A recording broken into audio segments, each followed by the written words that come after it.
अस्सलामु अलैकुम नाज़रीन। प्यारे नाज़रीन, शहाबुद्दीन शहरवर्दी अवारिफ़ उल मारिफ में अल्लाह के नेक और महबूब बंदों के औसाफ बयान करते हुए हुज़ूर गौसे पाक रज़ी अल्लाह ताला अन्हु का एक ईमान अफरोज़ वाक़या लिखते हैं। ये वाक़या बेहद दिलचस्प है, इसलिए इस वीडियो को आखिर तक ज़रूर देखिएगा।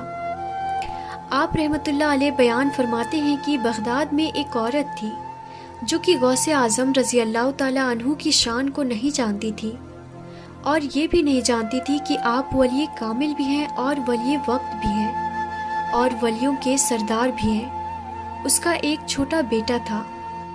एक बार उसने हज़रत गौसे आज़म के बारे में सुना कि आप वली भी हैं और वली कामिल, आप मुस्तजाबुद दावत वली हैं।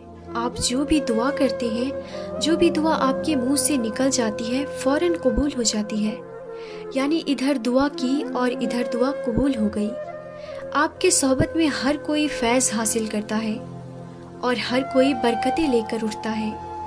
आपकी सोहबत में कोई भी शख्स वली बन जाता है और कोई भी आपके सोहबत से खाली नहीं लौटता। इसी वजह से आपको गौसुल आज़म कहा जाता है, यानी इमदाद करने वाले, मदद को पहुँचने वाले, अल्लाह के हुक्म से मदद करने वाले। गौसे आज़म रज़ी अल्लाह ताला अन्हु के बारे में ये बातें सुनकर उसका बेटा हुज़ूर गौसे आज़म रज़ी अल्लाह ताला अन्हु का गिरवेदा हो गया और घर आकर माँ से कहने लगा कि एक बुज़ुर्ग वली भी है और वली कामिल भी है और सारी दुनिया उनसे फैज़ पा रही है। मैं भी उनसे फैज़ का ख्वाहिशमंद हूँ, तो कितना ही अच्छा हो कि मुझे उसकी सोहबत में दे ताकि मैं भी उनसे वही फैज़ हासिल करूं जो दूसरे लोग हासिल कर रहे हैं। औरत ने अपने बेटे का ये इरादा सुना तो उसने कहा, ठीक है, मैं तुम्हें उनके पास ले चलती हूँ। ये कहकर वो औरत अपने लड़के को लेकर हज़रत गौसे आज़म रज़ी अल्लाह ताला अन्हु की खिदमत में पेश हुई और अर्ज़ किया, हज़रत, मेरे बेटे ने आपके बारे में बहुत कुछ सुना है और इसको आपसे अकीदत हो गई है और ये आपको बहुत मानता है और बहुत चाहता भी है, लिहाजा मैं इसके शौक़ की वजह से इसको आपके कब्ज़े में देती हूँ और मैं इसके हुकूक से दस्तबरदार करती हूँ। ये सुनकर हुज़ूर गौसे आज़म रज़ी अल्लाह ताला अन्हु मुस्कुराने लगे और लड़के को अपने पास रख लिया। औरत अपने बेटे को देखकर वापस तो आ गई, लेकिन माँ की ममता कब तक खामोश रह सकती थी। अंदर बार बार उबाल उठता और दिल में बेटे को मिलने की ख्वाहिश ठाठे मारने लगती। अगरचे उन्होंने दिन के सोहबत के लिए बेटे को छोड़ा ही था, लेकिन दिल बेचैन था कि बच्चा किस हाल में होगा, महफूज हाथों में है भी या नहीं। चुनांचे ममता तड़पी और बेटे से मिलने को पहुंच गई। जब बेटे को देखी तो बेटे को देखकर सिसक गई, बिलक गई, तड़प गई और देखते ही कहा, बेटे, ये तूने अपनी हालत कैसी बना रखी है? तेरा हाल क्या हो गया है कि तू सूख कर बिल्कुल कांटा हो गया है? क्या तुझे यहाँ कुछ खाने को नहीं मिलता? क्या यहाँ तुझे बुजुर्ग की तरफ से कुछ खाने को नहीं दिया जाता? बेटे ने माँ की तरफ देखा, उसकी आंखों में अजीब सी चमक थी। बेटा अपने आप को मार रहा था, मुजाहिदे में गर्क था। माँ कहने लगी, बेटे, ये सब मुझसे बर्दाश्त नहीं होता, मैं ये सब नहीं सह सकती। बच्चे ने कहा, क्या हो गया है माँ? मैं ठीक हूँ। माँ ने कहा, अच्छा तू ठीक है तो बता, तू खाने में क्या खाता है? तो उसने कहा कि जौ की रोटी, कभी नमक के पानी के साथ और कभी सब्जी के साथ। माँ ये सुनकर हैरान रह गई और कहने लगी, मेरे घर में तो तुझे मुर्गे मुसल्लम मिलते थे, वो मैं तुझे खिलाया करती थी, और यहाँ पर तू जौ की रोटी खा रहा है और वो भी सब्जी के साथ और कभी नमक पानी के साथ। तो ये तो बता कि निवाला तेरे हलक से कैसे उतरता है?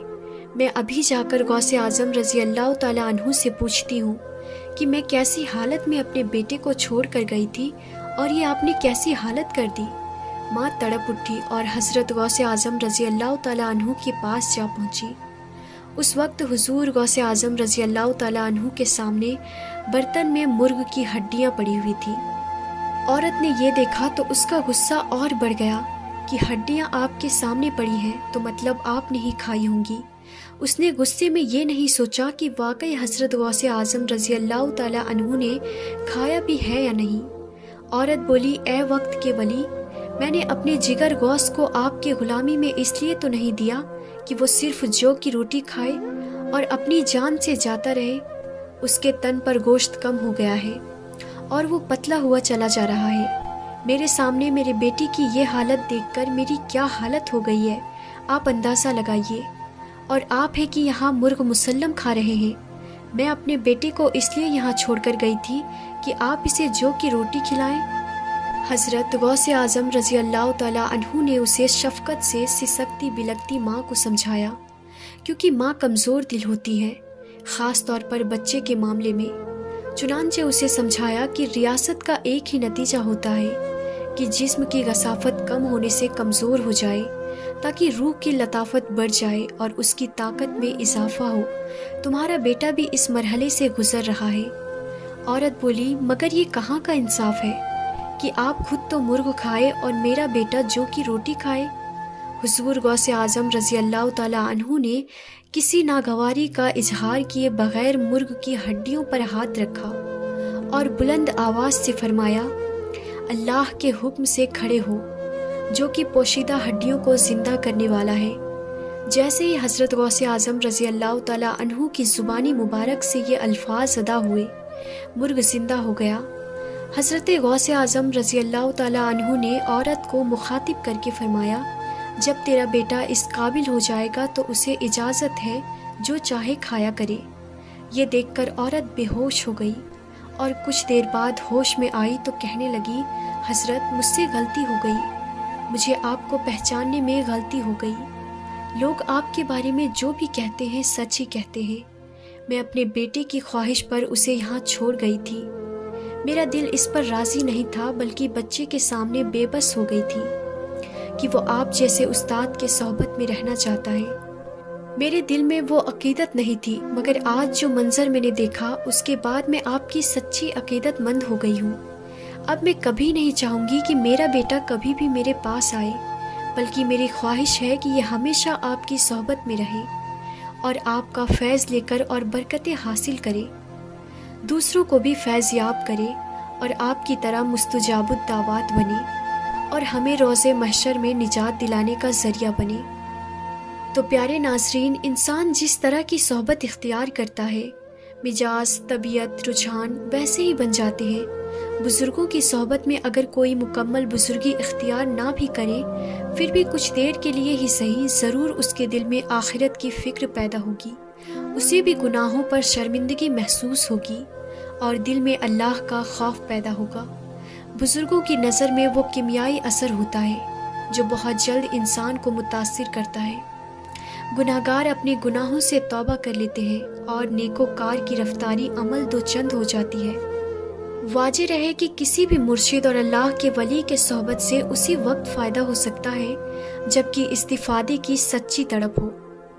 اللہ تعالیٰ سے دعا ہے کہ ہم سب کو نیک عمل کرنے کی توفیق عطا فرمائے اور توبہ کی توفیق عطا فرمائے، آمین ثم آمین۔ تو پیارے ناظرین، ہم یہ امید کرتے ہیں کہ آج کی یہ ویڈیو آپ کو ضرور پسند آئی ہوگی۔ ویڈیو کو لائک کرنے کے ساتھ ساتھ اپنے دوستوں کے ساتھ شیئر بھی کر دیں۔ پھر ملتے ہیں اگلی ویڈیو میں، تب تک کے لیے خدا حافظ۔